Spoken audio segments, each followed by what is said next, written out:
Alright, check it out, guys. Brother Maynard here with another game for you. This is 2,400 points. My Demons against a Dwarf army. Alright, so the left side of my deployment, I got my keepers hiding behind the house away from some cannonballs. She's got Spirit Swallower and a magic level. Then I have my unit of 6 fiends, next to them 5 flesh hounds.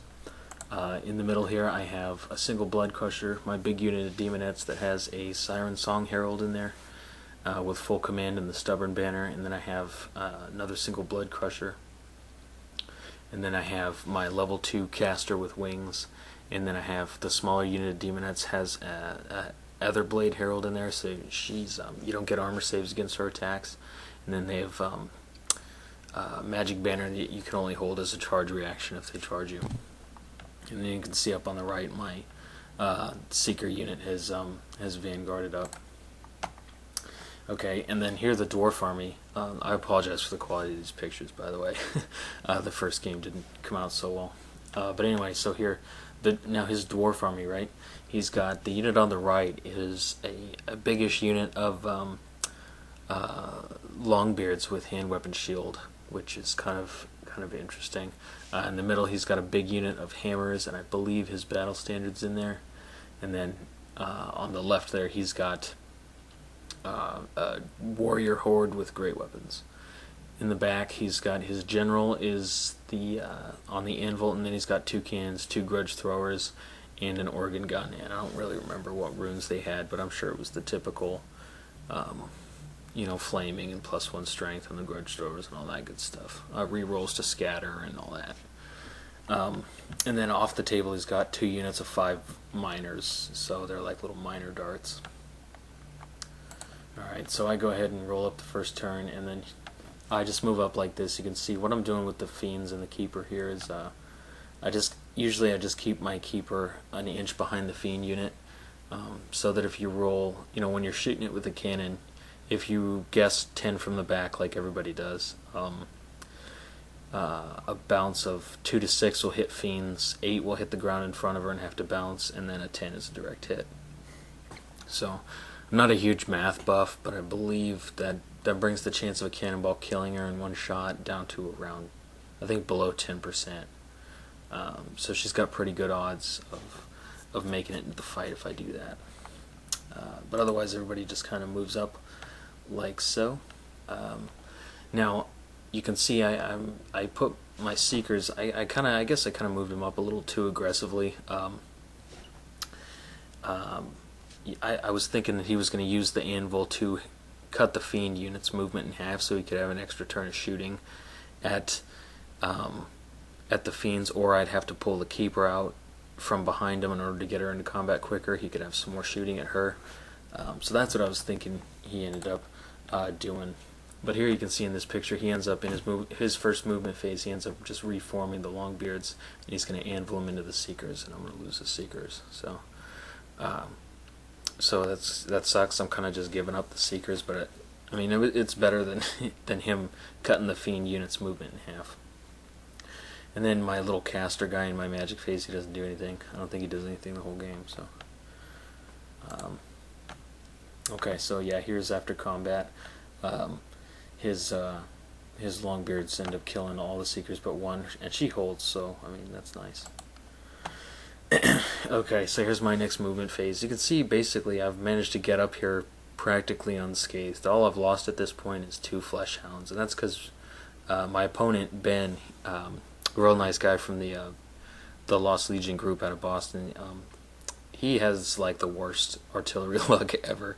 He was dropping rocks on the keeper's head and shooting her with cannons and doing all this, that, and the other thing, and just none of it was working out for him. He was scattering and getting misfires and all kinds of stuff. So yeah, really devastating actually. He was only able to kill 2 hounds, and now I'm right up in his grill. So anyway, here's how things are looking over here. Yeah, in combat his Longbeards just finish off the last Seeker and reform. Okay, so in his next turn he pulls up one of his miner darts right in front of my fiend unit, which is a good move by him. because now I can't charge it. I have to take the fiends into the miners, and I can't charge the keeper in this turn. So pretty good. And you can see that I forgot to use my siren song. It's in the unit, the demonette unit that's right in front of the hammerers. I forgot to use it, so that was really dumb. Okay, so he ends up I think he ends up anviling his Longbeards into the flank of this demonette unit. And like I said, the Longbeards have hand weapons and shields. They don't have great weapons, so I'm not really worried about it. I'm pretty sure my demonettes have a pretty good chance of winning that combat and just reforming. Otherwise, his shooting he's really not able to get anything done. Yeah, just the worst luck in the world. Ben, if you watch this, I'm really sorry, man. I hope your luck changes in the future. Okay, so yeah, in combat, demonettes win the combat, just reform like so. Okay, so yeah, I had to charge the fiends into the minor dart, and then just bring the keeper over here.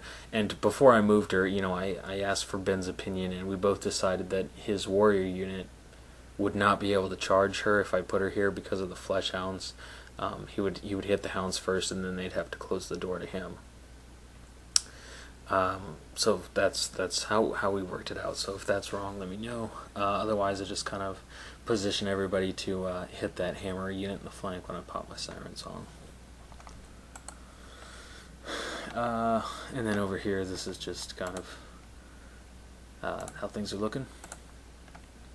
Okay, so in his turn, he goes ahead and charges the warriors charge the flesh hounds, and I siren song his hammer unit, but they fail their charge. He rolls up like a 3 and a 1, so they only stumble forward 3 inches.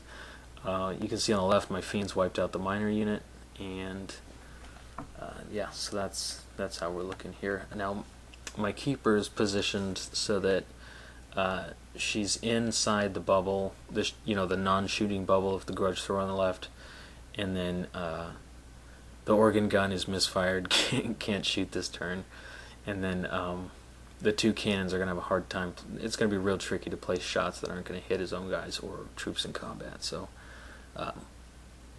so she's fairly safe from shooting where she is. And yeah, that's how things are looking. Alright, so Ben's next turn, he brings on his second unit of miners, conga lines them, and he anvils them into the rear of the fiend unit, which is it's a good move, keeps the fiends out of combat for 1 more round. You can see that with the red dice at the bottom right, he's managed to put a wound on the keeper somehow. I think that might have been the other grudge thrower. Okay, so in combat, I think my flesh hounds end up losing by a little bit, and sticking around. The fiends didn't manage to kill off all the miners, which I was pretty sad about. But otherwise, oh, okay, over here was nice. The demonettes ended up winning the combat quite handily against the Longbeards and just reform. And now this is in my turn, so that was in his turn. So on my next turn, I'm going to be able to hit those hammers with both demonette units and the keeper. And it looks something like that. And then now I didn't like the idea of him finishing off the flesh hounds and being able to anvil the warriors into this fight. But I couldn't find a spot to place one of my blood crushers to block him from making that charge. So what I ended up having to do is I just charged them both into the warrior unit, and I'm hoping that if I lose the combat, I'm gonna have 3 instability tests to make, and I'm hoping I can just get lucky on one of them and keep that unit, keep those dwarf the warriors fighting, so they can't help the hammerers out. And yeah, you can see on the left there, I have 1 stupid miner left to kill, and they managed to bring down a fiend. So that's kind of annoying, but not too bad.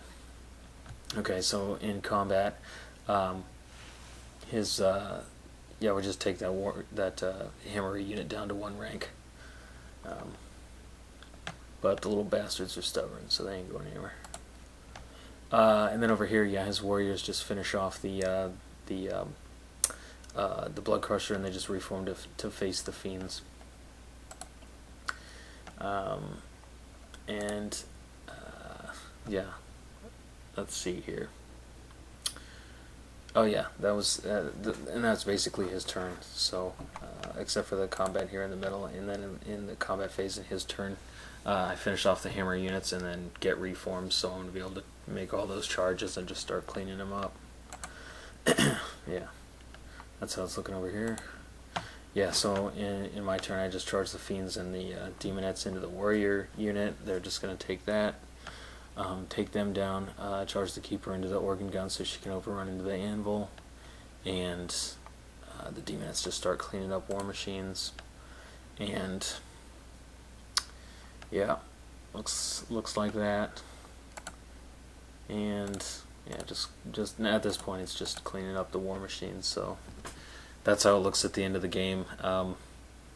It looks like it was, you know, kind of a wash in my favor, and really all that came down to is Ben's horrible luck with his artillery.